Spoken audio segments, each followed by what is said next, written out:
The presidential election is getting a lot of attention, and the eyes are on the U.S. Senate race as well. As Coast TV News anchor Matt Pensick shows us, national focus is on Maryland's seat that could change the political power.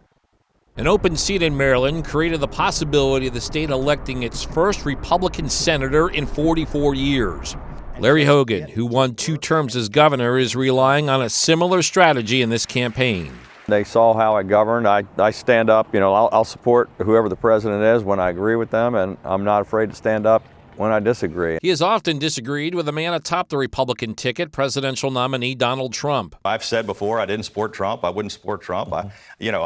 I'd put the country ahead of party. His Democratic opponent, Prince George's County Executive Angela Alsobrooks, was not buying that during this month's debate on Maryland Public Television. He said that Donald Trump, quote, deserves credit for his accomplishments in office, including the incredible Supreme Court justices.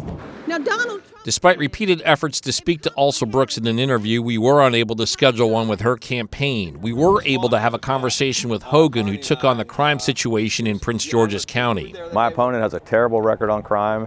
Prince George's County, where she's the county executive, crime is spiking out of control. 100% increase in murders, 500% increase in carjackings, and the border's a huge issue. My opponent runs the largest sanctuary city in Maryland. FBI data shows a large Prince George's County crime spike in 2022 and an upward trend this year. Alsobrooks points to her time as a county prosecutor to show her commitment to dealing with the issue. The fact of the matter is, I not only supported law enforcement, I was law enforcement. The chief law enforcement officer in Prince George's County oversaw a 50% lowering of crime. The biggest decisions Hogan made while governor centered around COVID. It is when he gained national attention for just wear the damn masks. There's been some science that's come out that says maybe the mask wasn't as effective as we initially. Well, I know we had 58,000 people hospitalized and 15,000 Marylanders die, and I think we saved some people's lives during that time. So I know, not everybody thought that was a great idea, but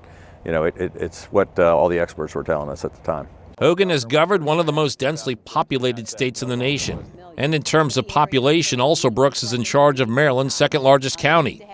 The voters have elected each of them to 2 terms. They will have to choose between the two to represent them in the Senate. For Coast TV News, I'm Matt Pensick.